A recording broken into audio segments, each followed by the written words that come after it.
Bhangarh Fort by Monica Mishra, 0607. I'm Richard Dace, a second-generation Indian American and an ex-internet celebrity. I watched a ghost hunting show and it was so false that it inspired me to make a show just like it, but where I busted the haunting and didn't just fake it. Being the spastic, excited fool I was, I immediately created a teaser on YouTube and spoke about how the business of scary is a billion-dollar industry and how they fool people by advertising their movies as true stories. I went on for another 10 minutes about how I plan to visit the most haunted places in the world and prove that ghosts don't exist and it's all just bullshit. I was overwhelmed by the response I got. People loved my idea and even offered to sponsor my adventure, and thus started my reign as an internet celebrity. It lasted a good 5 years. We'd successfully released more than 400 episodes on YouTube, and never once did we encounter anything obviously supernatural. Though, I'll be honest, we did include some jump scares to keep the audience entertained. Don't judge me. I was now part of showbiz after all. I had returned from Connecticut after filming an episode, and had fixed myself a nice lunch. I was just about to bite into a club sandwich when I heard a knock on the door. I was too hungry and too tired and was going to dismiss, but the knocking wouldn't stop until I opened the door. I didn't open the door right away and peeked through the keyhole. I saw a woman's silhouette just for a split second. I flung the door open to catch hold of her, but there was no one there. I even looked around a bit, but didn't see anyone. Then my gaze fell on a neatly folded red headscarf lying on the door entrance. I picked it up to investigate. The fabric was smooth, and it had detailed gold embroidery on it that looked quite expensive. I undid the scarf, and a piece of paper fell out of it, on which were some words in Hindi. I knew it was Hindi, but I didn't know how to read Hindi that well. I used Google Translate, and it translated to Bhangarh. I understood Hindi. I could manage to speak broken Hindi, but I didn't know what Bhangarh meant. Again, Google came to my rescue. Bhangarh is a village situated in India. It's famous for its historical ruins, and Bhangarh Fort is considered one of India's most haunted locations. This brought a smile to my face. I'd shot all my episodes in America till now, and had been planning an overseas adventure for a long time. This was the perfect location. I forgot all about how fatigued and famished I was and made some calls. Within 2 weeks of getting that piece of paper, Mike, my cameraman, and I set out on our journey to India. I had been to India a couple of times with my family, but had never been to Jaipur. After a really long and tiring flight, we landed in Jaipur in the evening and slept 16 hours straight. We set out for Bhangarh Fort the very next day. We had hired a car to drive us around, and Bhangarh Fort was a 2 hours drive away from our hotel. The plan was to reach Bhangarh around 4 p.m. and stay back surreptitiously till it was dark enough to begin rolling the cameras. I say surreptitiously as no one's supposed to stay in the precincts of the fort at night, per a notice board put up by an archaeological survey of India at the entrance. There are guards who come looking for adventure seekers and force them out before dusk. But since the fort is huge, it's not too difficult to hide from them. Our driver Ravi told us a couple of spooky stories about Bhangarh Fort on the way. He left us outside the Ajmeri entrance of the fort. There are 3 more, and promised to pick us up at dawn the next day. On entering the fort, we saw many temples and palaces, but they were not in the best of condition. We explored the place for a bit and decided on a hiding spot in the fort just before dusk. No one came to check. It seemed like the difficult part was over. Now it was simply rolling the camera and recording. I was so wrong. If only I knew of the horrors that awaited us. We were in one of the many rooms of the fort when it became pitch dark. I knew it was a full moon, so it shouldn't have been that dark. Even Mike was thinking the same thing. Mike sounded scared. "Rick, man, I've never seen a night so pitch black. I can't see a thing. This doesn't seem right." I tried to sound reassuring. "Relax, Mike. I've been to India before. This is just how it is here." I didn't sound too convincing, but Mike didn't argue. "Do you realize that it's not just dark, but there's literally no sound? Either of the wind or crickets or anything for that matter." Mike sounded irritated this time. Or are you going to say that India wind's mute and there are no crickets or insects? I had no reply to his question. He was right. It was eerily quiet and unsettling. It felt like the temperature had dropped almost by 50 degrees. Rick, could you at least switch on the fucking flashlights? It feels really creepy in here. I couldn't agree more. Even I was spooked. This place was giving me the creeps. I fumbled the flashlight out of my coat pocket and pointed it in front of me and clicked. The light fell on something that was a mere 2 feet away from us. It was a two-headed, huge and savage rabid dog. Rather a beast. His teeth, eerily incandescent, emitted a strange purple glow and were sharp as a fine diamond sword. What fur there had been was tufty and thin, providing no protection to the elements at all. It was looking at us with red, hate-filled eyes. Both me and Mike were paralyzed in fear. Our trance was broken by its angry growl. We regained our senses and bolted out of the room. I could literally feel the beast's breath on my neck. We must have run for a good 10 minutes before we sensed we'd lost him. We were out of breath and panting heavily. After gaining his breath, Mike said, "Fuck, dude. This is not happening. I can't do this. Let's get out of here. This place is indeed haunted."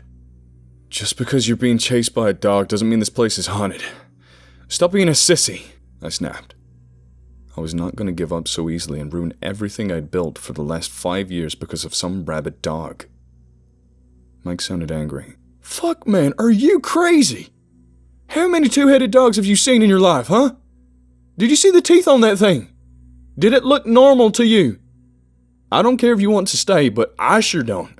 I'm calling Ravi and asking him to pick me up. You can fly solo on this one." Before I could argue with Mike, we heard an ear-splitting scream. It sounded inhuman. Before we could react, it came again, and this time it was louder and closer than before.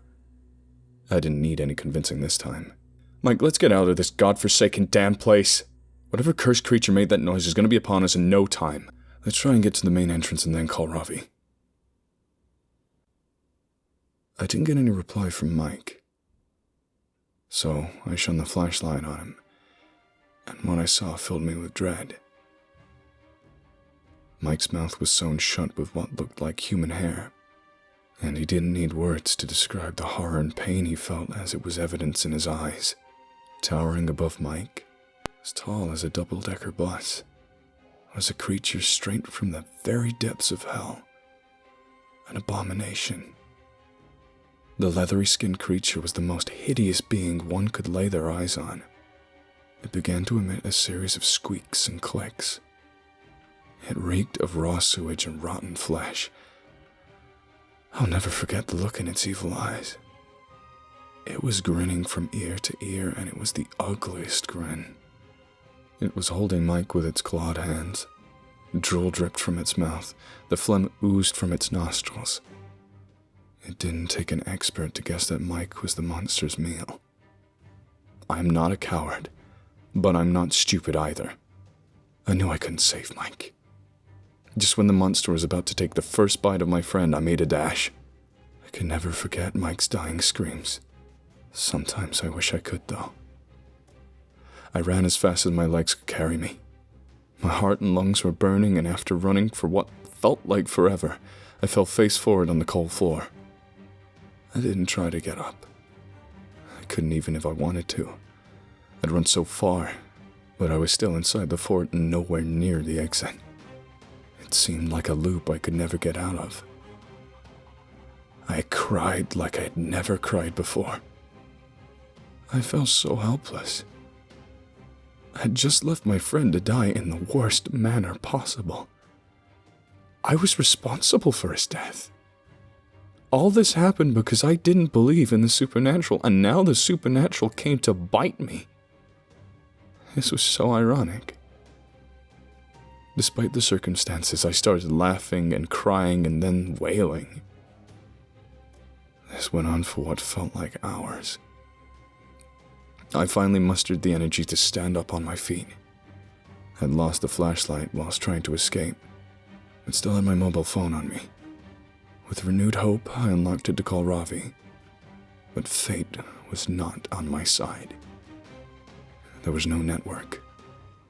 I tried to move around to get at least a single bar, but in vain.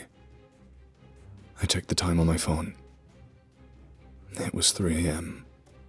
That meant I had to survive 3 more hours before the sun came up, and this nightmare could end. This filled me with new hope. I tried to assess my surroundings to see if I could spot a window or another possible exit. There were none. This was a torture chamber. There were chains, shackles, manacles, and whips of all sorts. There was a sword hanging on the wall opposite me, and it had fresh blood on it. I had seen enough to know better than to run for my dear life when someone tugged at my ankle. I looked down, and from the light emitting from the phone, saw a partially decomposed being, which could have been a man once. It was cut in half. The part from the waist down was missing. His eyes were hanging from their sockets. The room smelled like rotten meat. The man was dragging himself towards me whilst making gurgling noises. It sounded like Bachao Babu, which I think is Hindi for "save me, sir." I kicked at him and bolted out of there. I ran for a while before I tumbled down a flight of stairs. I heard a bone crunch and an immense pain shot up from my left hand to my shoulder. I clutched at my hand and cried out. Just then, my cell phone rang. Despite the pain, I got excited. What if it was Ravi checking up on us? I reached out for my phone to answer the call. Mike's name was flashing on the screen. With shivering hands, I answered it. It was Mike screaming, which was followed by the inhuman screams heard before. I threw my phone away and it hit something hard and broke. I cried again and wished for this to be over. I lost both my cell phone and my hope of escaping alive from this place. I decided to wait where I was and await my impending doom. There was no point in fighting now. I must have been still for what felt like hours when I heard something in the distance. It sounded like anklet bells. I knew the sound because my grandmother wore those too. I briefly decided to run, but what good would have that done in the dark? I would fall again and suffer. Instead, I closed my eyes and waited. Nothing happened. I finally opened my eyes, and standing in front of me was the most beautiful woman I had ever laid eyes on. She was dressed like an Indian bride, in a red sari. The material of the sari was the same as that of the scarf I found left on my front door the other day. I realized this much later, though. She had a lot of jewelry on her, and smelled like jasmine. She was holding an oil lamp in her hand and was smiling at me. After all that happened, I should have suspected that the monster was playing tricks on me. But she didn't scare me at all. She was like an oasis in the desert, an angel. I forgot all of my woes and smiled back at her.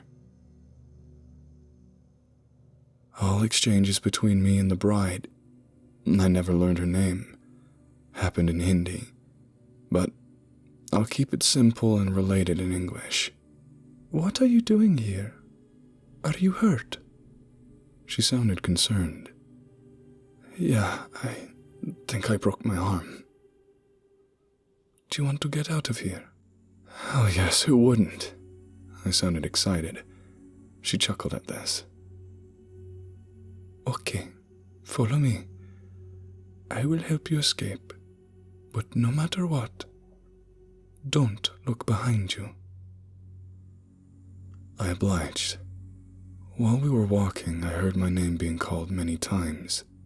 One time it was my mother, another time it was Mike calling out for help, pleading for me to save him.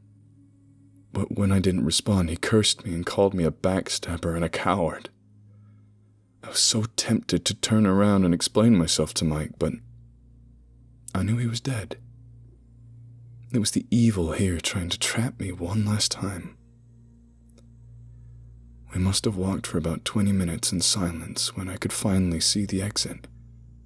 I was so thrilled. The bride looked at me and said in a serious tone, "Remember this, Rick. He wants a life for a life. Because I am setting you free, he will come to get your firstborn." It didn't make much sense to me then. All I could see was my freedom from this nightmare. I could see the first rays of the sun. I turned around to thank the bride, but she was nowhere to be seen. The next couple of days were a blur. Police never found Mike's body or the camera. The case was closed as a missing person. I obviously couldn't tell the truth. No one would have believed me. I cut all ties with my crew and deleted all the videos from YouTube. I never forgot about what happened to me or Mike. I still carry the guilt, but life moves on. It's been 4 years since the incident. And since then, I found a decent paying job, found love, and got married. Life got back on track. But today, my wife told me she's pregnant. And I'm very scared for my child.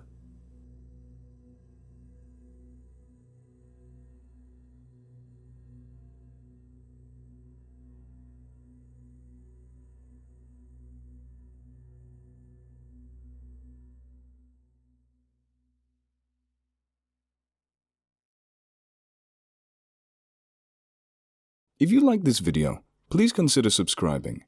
And if you're an animal lover like me, please consider donating to the World Land Trust, a charity that aims to help wildlife through buying land, preventing development, and helping endangered species.